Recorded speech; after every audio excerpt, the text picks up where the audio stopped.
دنیا سے پردہ فرما گئے،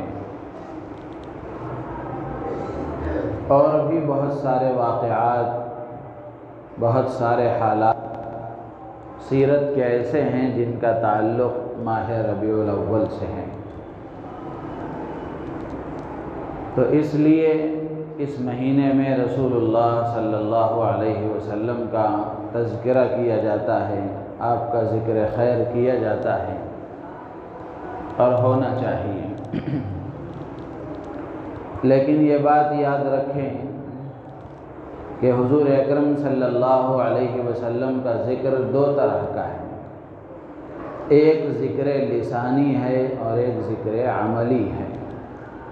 ذکر لسانی کا مطلب صرف زبان سے تذکرہ کرنا، زبان سے حضور کی سیرت کو بولنا، اور دوسرا ہے ذکر عملی، یعنی اپنے عمل سے حضور کا تذکرہ کرنا۔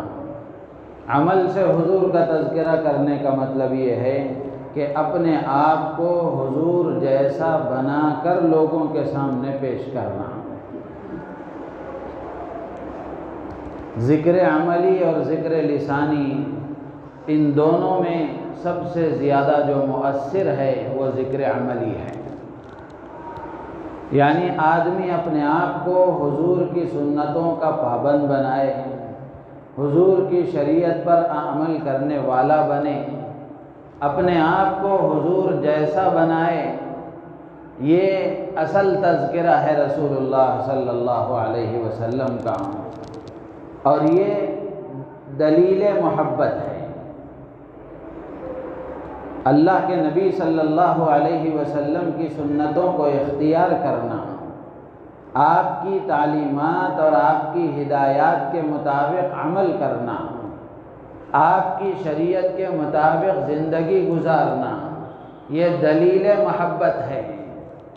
اور ذکر لسانی، زبان سے آدمی ذکر کر رہا ہے تو یہ دعوی محبت ہے کہ آدمی زبان سے حضور کا ذکر کر رہا ہے تو یہ گویا دعویٰ کر رہا ہے کہ مجھے حضور سے محبت ہے۔ اور یہ اصول ہے کہ کوئی دعویٰ بغیر دلیل کے ثابت نہیں ہوتا، کوئی دعویٰ بغیر دلیل کے قبول نہیں کیا جاتا۔ دنیا میں ہم بہت سارے دعوے کرتے ہیں، بہت سارے دعوے ہمارے سے ہوتے ہیں، لیکن وہی دعویٰ قابل قبول ہوتا ہے جو دلیل کے ساتھ ہو۔ بغیر دلیل کے دعوے کا کوئی اعتبار نہ انسانوں کے پاس ہے نہ اللہ کے ہاں اس کا اعتبار ہے۔ تو اس لیے ذکر لسانی سے زیادہ ذکر عملی، اپنے آپ کو حضور جیسا بنانا، اپنے آپ کو حضور کی تعلیمات اور آپ کی ہدایت کا پابند بنانا، یہ دلیل محبت ہے۔ جو آدمی حضور کی سنتوں کو اختیار کرتا ہے، مثال کے طور پر کھانا اس طریقے سے کھا رہا ہے جس طریقے سے رسول اللہ نے کھانے کا طریقہ بتایا، پانی اس طریقے سے پی رہا ہے جس طریقے سے پینا رسول اللہ نے سکھایا ہے، آدمی چل رہا ہے اس طریقے سے چل رہا ہے جس طریقے سے رسول اللہ نے چل کر دکھایا ہے، اوپر چڑھ رہا ہے، نیچے اتر رہا ہے، بیت الخلاء میں داخل ہو رہا ہے، باہر آ رہا ہے، رات میں سو رہا ہے، صبح میں اٹھ رہا ہے، تجارت اور کاروبار کر رہا ہے، میاں بیوی کا آپس کا تعلق ہے، ماں باپ اور اولاد کا تعلق ہے، پڑوسیوں کے ساتھ کا سلوک ہے، ان تمام چیزوں کو اس طریقے پر کر رہا ہے جو طریقہ رسول اللہ نے سکھایا ہے، تو یہ دلیل ہے اس بات کی کہ اس کو اپنے نبی سے محبت ہے۔ یہ دلیل ہے اس بات کی کہ اس کو اپنے نبی سے عشق ہے، اس کو اپنے نبی کا طریقہ پسند ہے۔ جس سے آدمی کو محبت ہوتی ہے اس کی عادتیں آدمی اختیار کرتا ہے، اس کی بولی بولنے لگتا ہے، اس کی چال ڈھال کو اختیار کرتا ہے۔ آج کے دور میں سمجھنا کوئی مشکل نہیں ہے، شاعر کہتا ہے ان المحب لمن يحب مطیع، کہ محبت کرنے والا اپنے محبوب کا وفادار ہوتا ہے، اپنے محبوب کا فرما بردار ہوتا ہے، اس کی باتوں کو ماننے والا ہوتا ہے۔ اس کی باتوں کو ماننے والا ہوتا ہے۔ آج دنیا میں ہم دیکھ لیں، روز بروز ہم اس کا مشاہدہ کرتے ہیں، سمجھنا کوئی مشکل نہیں ہے۔ ہم نوجوانوں کو دیکھ لیں، دنیا کی جھوٹی محبتوں میں کسی لڑکی سے اس کو پیار ہو جاتا ہے، کسی لڑکی سے اس کو عشق ہو جاتا ہے۔ اللہ نے اس کو مرد بنا کر پیدا کیا ہے، لیکن وہ اپنے اندر عورتوں جیسی عادتیں اختیار کرتا ہے۔ مثال کے طور پر بال ہیں اس کے، لیکن وہ بال اللہ نے مردوں کو جیسا رکھنے کا حکم دیا ہے، وہ عورتوں کی مشابہت اختیار کرنے لگتا ہے۔ بول اس کا ویسا، بولنے کا انداز ویسا، چلنے کا انداز ویسا، سلوک کرنے کا انداز ویسا۔ مجھ سے زیادہ آپ حضرات اچھی طرح جانتے ہیں کہ آپ روڈوں پر ادھر ادھر دیکھتے ہیں، میں نے بھی اپنی آنکھوں سے دیکھا ہے بہت سارے نوجوانوں کو کہ دنیا میں جب کسی سے محبت ہو جاتی ہے تو اس کے چال ڈھال اس کو پسند آتے ہیں، یا اس سے آگے بڑھ کر کہیں کسی فلم ایکٹر کا کوئی انداز اس کو پسند آ گیا۔ نوجوانوں کو دیکھ لیں، کوئی رومال لٹکائے ہوئے پھر رہا ہے، کوئی اس جیسا شرٹ پہننے کی کوشش کر رہا ہے، کوئی اس جیسے بال رکھنے کی کوشش کر رہا ہے، کوئی اس جیسا لباس اختیار کر رہا ہے، کوئی اس جیسا حلیہ اپنے آپ کا بنا رہا ہے۔ تو اس سے بات سمجھ میں آتی ہے کہ محبت معتبر اسی وقت ہے جب اطاعت کے ساتھ ہو، فرما برداری کے ساتھ ہو۔ اور اللہ کے نبی علیہ السلام نے خود فرمایا، ترمذی شریف کی روایت ہے، اللہ کے نبی فرماتے ہیں من احب سنتی فقد احبنی، جس کو میرا طریقہ پسند ہے وہی محبت کرنے والا ہے، جو میرے طریقے کو اختیار کرنے والا ہے اسی کی محبت صحیح ہے، جو میرے طریقے کے خلاف زندگی گزار کر زبان سے محبت کا دعویٰ کرے، دنیا والے اس کو اللہ کا نبی کے عاشق، اللہ کے نبی کے ہاں اس کی محبت کا کوئی اعتبار نہیں ہے۔ تو میرے عزیز و دوست و بزرگوں، یہ بات اچھی طرح یاد رکھیں، ایک ذکر لسانی ہے زبان سے تذکرہ کرنا، یہ دعویٰ ہے محبت کا، اور ایک ہے ذکر عملی، اپنے آپ کو حضور جیسا بنانا، اپنے آپ کو حضور کی تعلیمات اور آپ کی ہدایات کے مطابق ڈھالنا، یہ دلیل محبت ہے، اور یہی چیز آدمی کو نجات دلاتی ہے، یہی چیز آدمی کو دنیا میں بھی سرخرو بناتی ہے اور آخرت میں بھی بلند مراتب اللہ کی طرف سے اس کو ملتے ہیں۔ تو اس لیے ہر مسلمان کو زندگی کے ہر شعبے میں ہر لمحہ اس بات کی فکر کرنا چاہیے اور اپنے آپ کو نبی کے عاشق بنا کر نبی کی محبت کا ثبوت دینا چاہیے کہ اس کو اللہ کے نبی سے کتنی محبت ہے۔ اس کا اظہار ہوگا اس کے طور طریقوں سے، اس کا اظہار ہوگا اس کے عادات اور اخلاق سے، اس کا اظہار ہوگا اس کے چال ڈھال سے، اس کا اظہار ہوگا اس کے گفتار اور رفتار سے۔ کسی نے کیا ہی اچھا جملہ کہا، بھلا ہو چائنا کی ان لائٹوں کا جو لگائے گئے ہیں راستوں میں، بلڈنگوں پر، تو کہنے والے نے بہت اچھا جملہ کہا، بھلا ہو چائنا کی ان لائٹوں کا، ورنہ تو کردار سے، اخلاق سے، عادات و اطوار سے نبی کی محبت کو ثابت کرنا کوئی آسان کام نہیں تھا، کوئی آسان کام نہیں تھا۔ تو میرے عزیز و دوست و بزرگوں، صرف لائٹیں لگا کر، جھنڈے لہرا کر، یا پھر اس طریقے سے گلیوں کو، چوراہوں کو، دیواروں کو، بلڈنگوں کو سوار کر نبی کی محبت کا اظہار کر دینا آسان ہے۔ عملی طور پر نبی کی محبت کا اظہار کرنا کہ اپنا چہرہ نبی جیسا بنائے، لباس نبی جیسا بنائے، تجارت نبی جیسی بنائے، اور معاشرتی زندگی نبی جیسی بنائے، کردار نبی جیسا ہو، اخلاق نبی جیسے ہوں، گفتار نبی جیسا ہو، یہ اتنا آسان کام نہیں ہے۔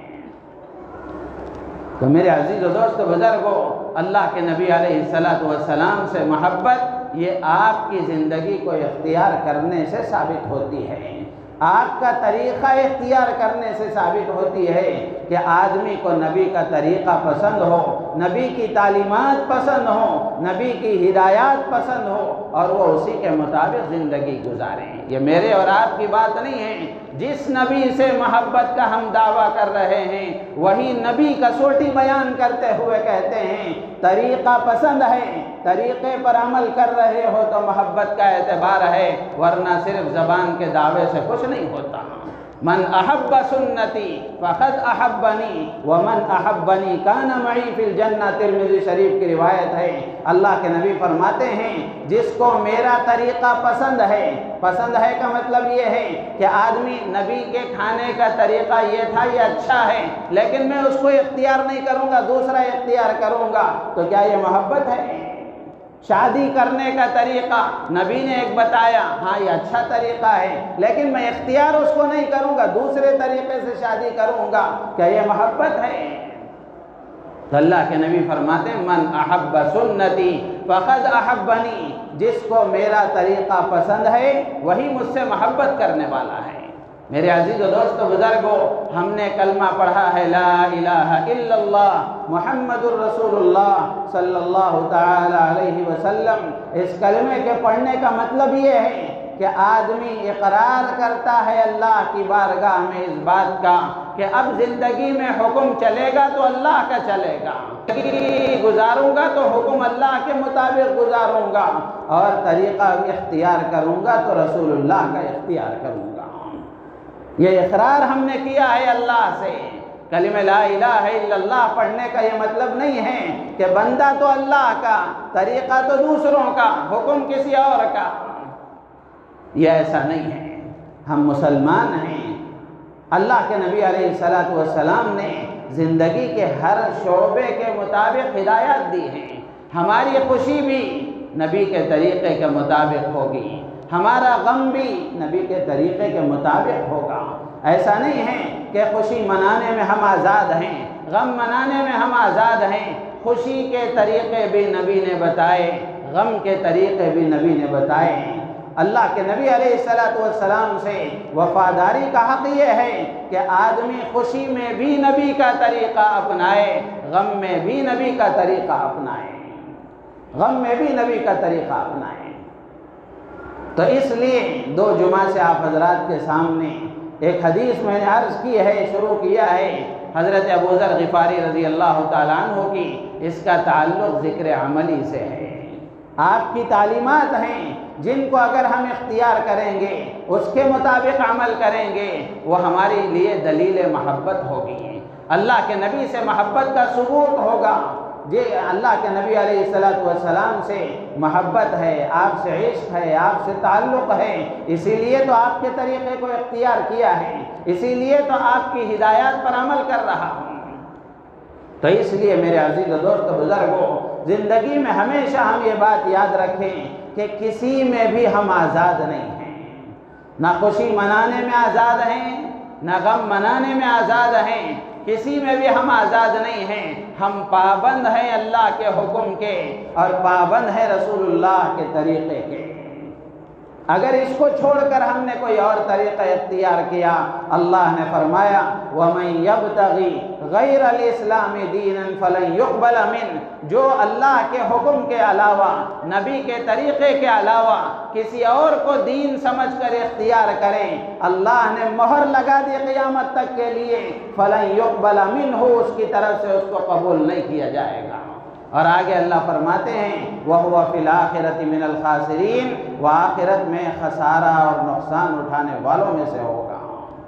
میرے عزیز و دوست و بزرگوں، میں ہمیشہ جب یہ دیکھتا ہوں کہ لائٹیں جل رہی ہیں، راستے روشن ہیں، دل ویران ہیں، راستے روشن ہیں، دل ویران ہے، رات بھر لائٹنگیں لگانے والے، رات بھر گلیوں کو سجانے والے، ان کو فجر کی نماز کی توفیق نہیں ہے۔ یہ کیسی محبت ہے اللہ کے نبی کی؟ اللہ نے ہمیں عقل دی ہے، اللہ نے ہمیں عقل دی ہے۔ ہر آدمی بیٹھ کر سوچے کہ جس نبی کے نے نماز کو اپنی آنکھوں کی ٹھنڈک بنایا اور بتایا، اس کو چھوڑ کر کوئی اور کام کر کے میں نبی کی آنکھیں کیسی ٹھنڈی کر سکتا ہوں؟ میرے عزیز و دوست و بزرگوں، یہ طریقہ بدلنے کی ضرورت ہے، یہ طریقہ بدلنے کی ضرورت ہے، اور اللہ کے نبی علیہ السلام کا سچا عاشق بننے کی ضرورت ہے، سچا محب بننے کی ضرورت ہے۔ اس کا طریقہ یہ ہے کہ آپ کی شریعت کے مطابق زندگی گزارنے کا ہم فیصلہ کریں، آپ کی سنتوں کے مطابق زندگی گزارنے کا فیصلہ کریں، آپ کی ہدایات اور تعلیمات کے مطابق زندگی گزارنے کا فیصلہ کریں۔ اللہ کے نبی علیہ السلام نے حضرت ابوذر رضی اللہ تعالیٰ عنہ کو نصیحت کرتے ہوئے 8 باتیں ارشاد فرمائی۔ 2 باتیں گزشتہ جمعہ تک میں نے عرض کر دی۔ پہلی بات اللہ کے نبی نے حضرت ابوذر کی فرمائش پر ارشاد فرمائی تھی۔ حضرت ابوذر غفاری رضی اللہ تعالیٰ عنہ نے گزارش کی، اللہ کے نبی آپ مجھے نصیحت فرما دیجئے۔ اللہ کے نبی نے فرمایا علیک بتقوی اللہ، اللہ کے تقوی کو تم اختیار کرو، گناہوں سے اپنے آپ کو بچانے کی کوشش کرو، ہر اس طریقے سے بچو جو طریقہ اللہ کو ناراض کرنے والا ہے۔ تقوی کا یہ مطلب ہے ہر اس طریقے سے بچو جو طریقہ اللہ کو ناراض کرنے والا ہے، ہر وہ طریقہ اختیار کرو، ہر وہ کام کرو جو اللہ کو خوش کرنے والا ہے، جس سے اللہ راضی ہوتے ہیں۔ کرنے کے کام کرو، نہ کرنے کے کاموں سے اپنے آپ کو بچاؤ، یہی تقوی ہے۔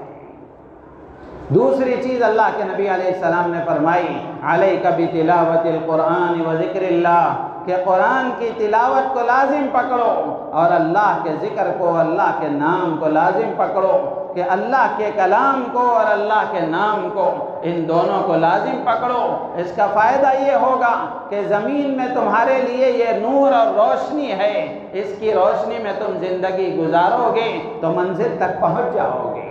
وَذِكْرٌ لَكَ فِي السَّمَاءِ، اللہ کے نبی فرماتے ہیں تم قرآن کی تلاوت کرو گے، اللہ کا ذکر کرو گے، اللہ کو یاد کرو گے تو آسمانوں میں تمہارا تذکرہ ہوگا، آسمانوں میں تمہارا تذکرہ ہوگا، اور تم اللہ کے کلام کی تلاوت کرو گے، تمہاری زبان روشن ہو جائے گی، تمہارا دل و دماغ نور سے منور ہو جائے گا، تمہارا قلب نور سے منور ہو جائے گا، تمہارا رواں نور سے منور ہو جائے گا، اور اللہ کے ذکر کو لازم پکڑو۔ تیسری چیز اللہ کے نبی علیہ السلام نے ارشاد فرمائی علیک بطول الصمت فإنه مطردۃ للشیطان وعون لک علی امر دینک۔ اللہ کے نبی صلی اللہ علیہ وسلم ارشاد فرماتے ہیں کہ زیادہ خاموش رہا کرو۔ حضرت ابوذر نے گزارش کی، 2 نصیحتیں اللہ کے نبی نے فرمائی تو حضرت ابوذر نے کہا زدنی یا رسول اللہ، کہ اللہ کے نبی اور ارشاد فرمائیں، مزید نصیحت فرمائیں، تو اللہ کے نبی نے یہ تیسری بات ارشاد فرمائی علیک بطول الصمت، کہ زیادہ خاموش رہا کرو، بوقت ضرورت بقدر ضرورت بولا کرو، ضرورت کے وقت بولا کرو، جتنی ضرورت ہے اتنی بولا کرو۔ اس کا فائدہ کیا ہے؟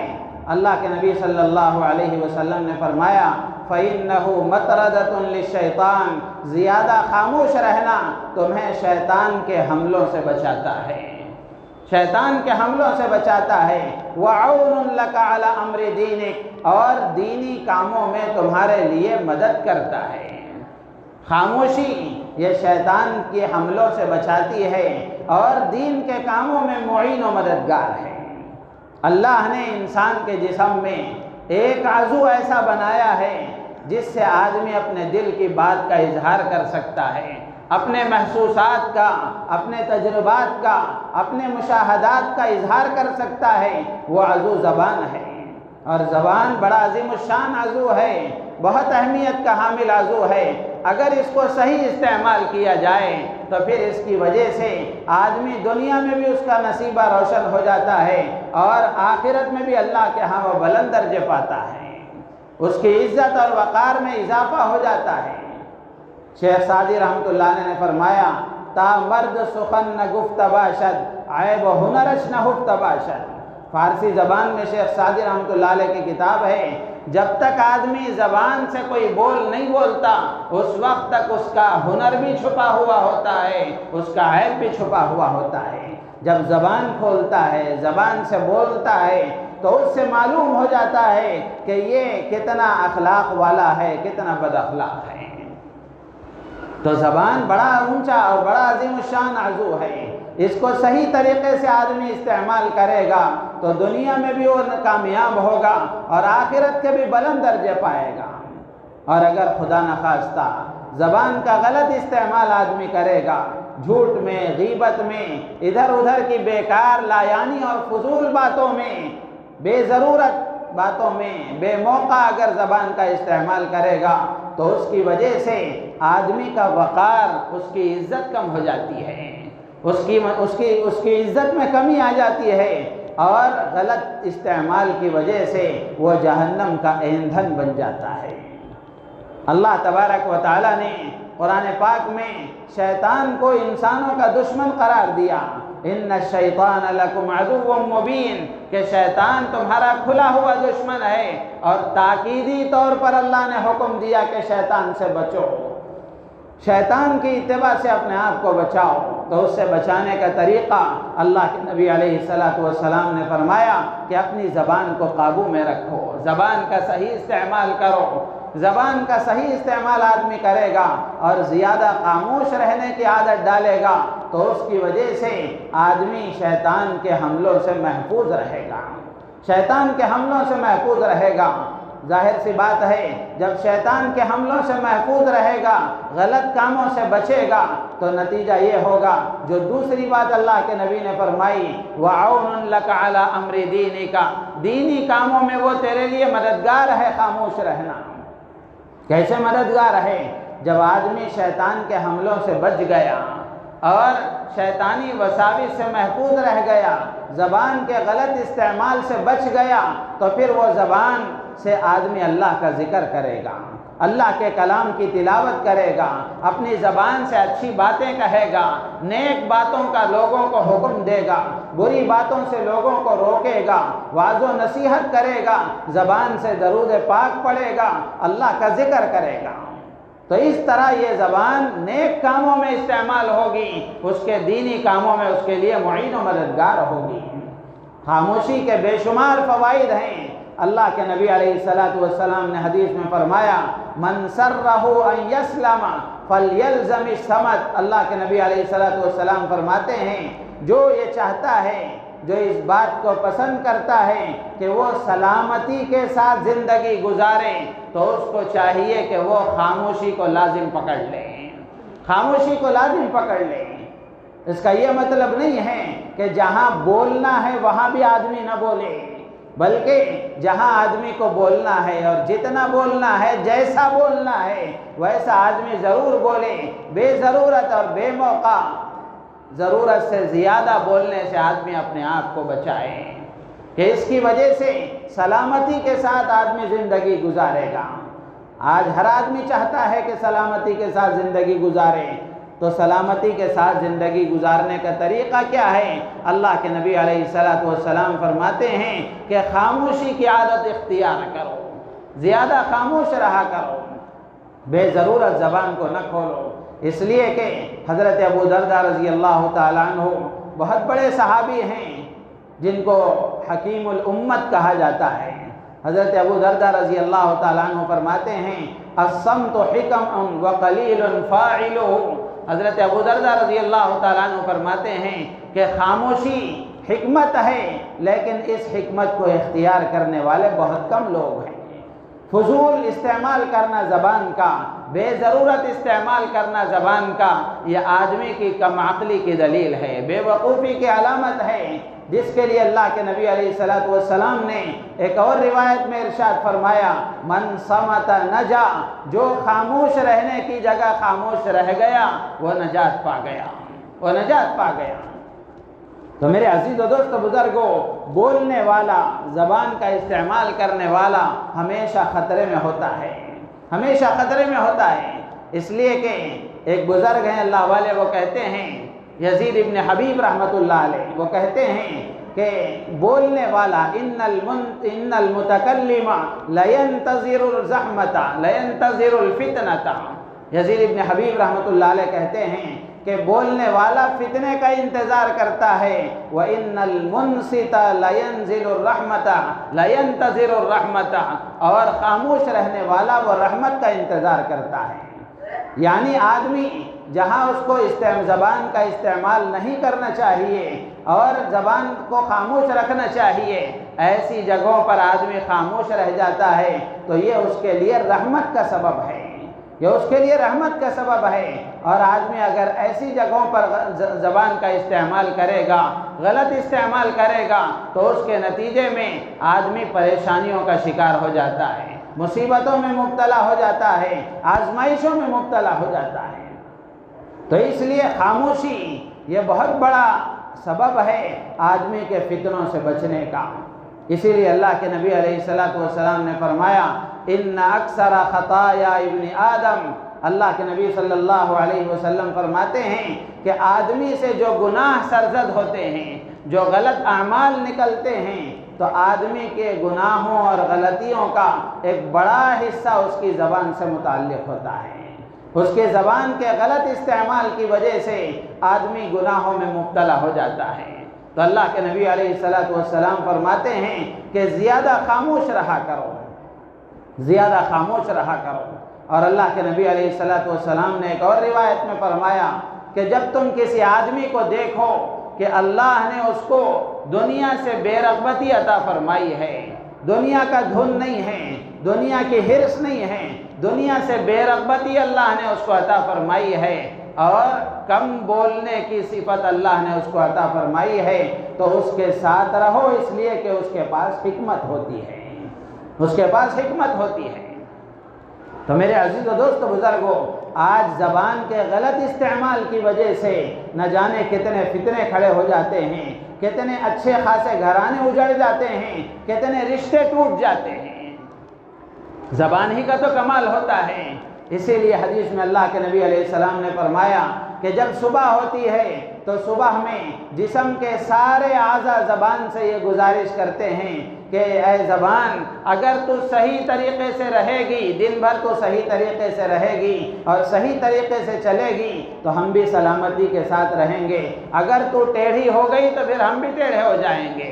یعنی تیرے غلط استعمال کی وجہ سے مار ہمیں کھانا پڑے گا، مصیبتیں ہمیں جھیلنے پڑے گی، تیرے غلط استعمال کی وجہ سے پریشانیاں ہم پر آئیں گی۔ تو اس لیے صبح ہوتے ہی سارے اعضاء جسم کے زبان سے کہتے ہیں کہ اپنے آپ کو سنبھال کر رکھو۔ تو اس لیے زبان کا صحیح استعمال یہ بہت بڑی صفت ہے، بہت بڑی صفت ہے۔ اس لیے بے ضرورت زبان کا استعمال نہیں کرنا چاہیے، فضول باتوں سے اپنے آپ کو بچانا چاہیے۔ اللہ کے نبی علیہ السلام نے فرمایا من حسن اسلام المرء ترکہ ما لا یعنی، اچھا مسلمان وہ ہے جو فضول کاموں سے بچے، فضول باتوں سے بچے۔ فضول کام، لا یعنی کام، ایسا کام نہ جس میں اس کا نہ دنیا کا فائدہ ہے نہ دین کا فائدہ ہے، ایسے کاموں سے اپنے آپ کو بچانے والا اللہ کے نبی فرماتے ہیں اچھا مسلمان ہے۔ یہ اسلام کی خوبی ہے، مسلمان کی خوبی ہے کہ وہ لا یعنی چیزوں سے، بیکار باتوں سے، غلط کاموں سے اپنے آپ کو دور رکھے۔ تو میرے عزیز و دوست بزرگوں، یہ تیسری نصیحت تھی جو اللہ کے نبی علیہ السلام نے ارشاد فرمائی۔ چوتھی نصیحت اللہ کے نبی علیہ السلام ارشاد فرماتے ہیں ایاک وکثرۃ الضحک فإنہ یمیت القلب ویذھب بنور الوجہ۔ اللہ کے نبی علیہ السلام حضرت ابو ذر غفاری رضی اللہ تعالیٰ عنہ کے اصرار پر اور آپ کی فرمائش پر، حضرت ابو ذر کی فرمائش پر حضور اکرم صلی اللہ علیہ وسلم نے فرمایا ایاک وکثرۃ الضحک، زیادہ ہنسنے سے بچو، زیادہ ہنسنے سے بچو، اس لیے کہ اس کا نقصان یہ ہے کہ اس سے آدمی کا دل مردہ ہو جاتا ہے، چہرے کا نور ختم ہو جاتا ہے۔ زیادہ ہنسی آدمی کے دل کو مردہ بنا دیتی ہے، اور زیادہ ہنسی آدمی کے چہرے کی رونق ختم کر دیتی ہے۔ اللہ تعالیٰ نے ایک جگہ ایسی بنائی ہے جہاں سکھ ہی سکھ اور آرام ہی آرام ہے، وہ جنت ہے، اور اللہ نے ایک جگہ ایسی بنائی ہے جہاں دکھ ہی دکھ ہے، تکلیفیں ہی تکلیفیں ہیں، وہ جہنم ہے، اور ایک جگہ اللہ نے ایسی بنائی جہاں سکھ بھی ہے، دکھ بھی ہے، تکلیفیں بھی ہیں، راحتیں بھی ہیں، پریشانیاں بھی ہیں، مصیبتیں بھی ہیں، آسانیاں بھی ہیں، وہ دنیا ہے۔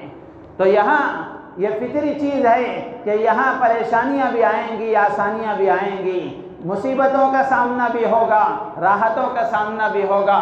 ظاہر سی بات ہے کہ ان دونوں کا نتیجہ آدمی کی فطری طور پر ظاہر ہوگا۔ مصیبتیں آئیں گی تو اس کا ایفیکٹ ہوگا، اور راحتیں اور سہولتیں ملیں گی تو اس کے اثرات بھی ظاہر ہوں گے۔ اللہ کے نبی علیہ السلام نے اور شریعت میں اللہ نے خود اللہ کے نبی علیہ السلام نے ان دونوں کو تسلیم کیا ہے، اس لیے کہ اس کا تعلق فطرت سے ہے، اور دونوں کے طریقے اللہ کے نبی نے بتائے کہ غم ہو، پریشانیاں ہو تو آدمی کو کیا کرنا چاہیے، خوشی ہو اور مسرت کا موقع ہو، آسانیاں ہوں، راحتیں ہوں، تو ایسے موقع پر آدمی کو کیا کرنا چاہیے۔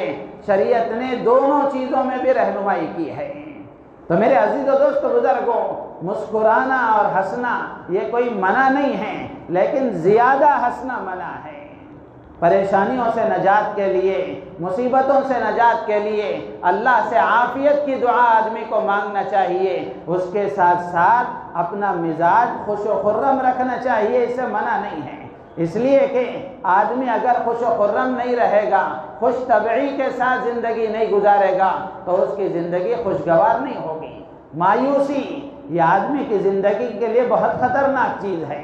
جب آدمی مصیبتوں کا شکار ہو جاتا ہے، پریشانیوں کا شکار ہو جاتا ہے، اگر وہ شریعت سے رہنمائی حاصل نہیں کرتا، اللہ کے نبی علیہ السلام کی ہدایات کو معلوم نہیں کرتا، تو نتیجے میں یہ ہوتا ہے کہ وہ مایوسی کا شکار ہو جاتا ہے، ڈپریشن کا شکار ہو جاتا ہے، اور پھر نتیجے میں آدمی جان سے ہاتھ دھو بیٹھتا ہے۔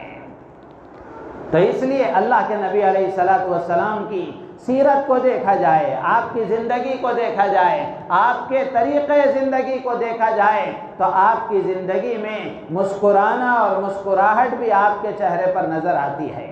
ایک صحابی کہتے ہیں کہ میں نے اللہ کے نبی علیہ السلام سے زیادہ مسکرانے والا کسی کو نہیں دیکھا۔